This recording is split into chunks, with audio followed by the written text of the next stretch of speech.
Have you ever wanted to create an infographic in PowerPoint, but you had no idea where to start? Well, this video is going to walk you through one of my favorite approaches. And guess what? It doesn't even use PowerPoint. So keep watching. Has this ever happened to you? You just discovered or learned a new tool, and you can see how using that tool can make your designs both better and faster, at least compared to the way you usually do things in Microsoft Office. So maybe it's a web tool like Canva, Pictochart, or even Visme, or a UX tool like Adobe XD, Sketch, or Figma. Or maybe it's an even more traditional graphic design tool like Adobe Illustrator, Photoshop, or InDesign. Right? So you go through and create something that you think is really cool. Then you go to show it to your boss or your team, and while they might like it, they want to be able to make changes to it either now or in the future. So what do? Well, they don't ask you if they can learn that new tool you just learned. Instead, they ask you to create it in a way that they can change it using a tool that they already know. In other words, they want you to recreate your design using Microsoft Office.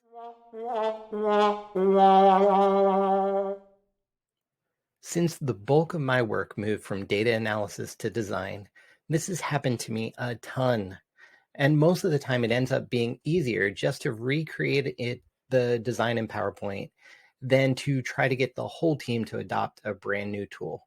Now, don't get me wrong, PowerPoint is a solid design tool that just about everybody you work with knows how to use at least a little. And yes, you can create fine infographics starting and ending in PowerPoint, but I guarantee it will not be the fastest approach. Luckily, just because the final product is going to be in PowerPoint, it doesn't mean you have to start in PowerPoint. Instead, in these kind of situations, I think you should start with Canva. And I'll give you 3 reasons why.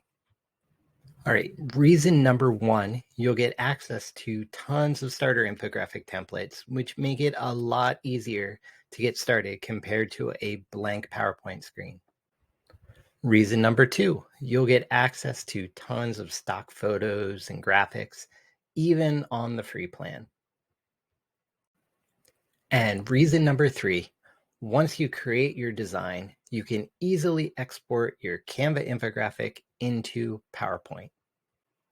Okay, so let's walk through how to save a Canva design as a PowerPoint PPTX file. Step number 1, since we're creating an infographic, let's just go ahead and use an infographic template in Canva and make it your own. Step number 2, click on the share button, then scroll down to the spot where it says more and go ahead and click on that.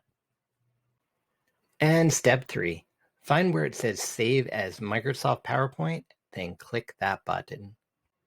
All right, so now that it's in PowerPoint, let's check and make sure that it's saved properly. There are a few things that could go wrong, like not having the right fonts and elements slightly changing position. So it's always worth a check, especially before sharing your PowerPoint with others. Usually it only takes a few tweaks to make it right if anything is indeed wrong. Also, just a note, sometimes you'll have an element that extends outside the border. You won't see this in Canva, so it might put you off a little when you open up your PowerPoint. But do not worry. If you go to print, present, or PDF your PowerPoint, the outside the border elements will not show up. You can fix it if you want, if it's annoying you for some reason, but usually it's not a big deal because this isn't how you're presenting your PowerPoint anyway. Okay, so there you have it. My secret to creating amazing PowerPoint infographics uses Canva. And now that you know my secret, what will you do with it? So that's it for today's video. To get more data design tips, tricks, and tutorials, go ahead and hit the subscribe button below somewhere down there.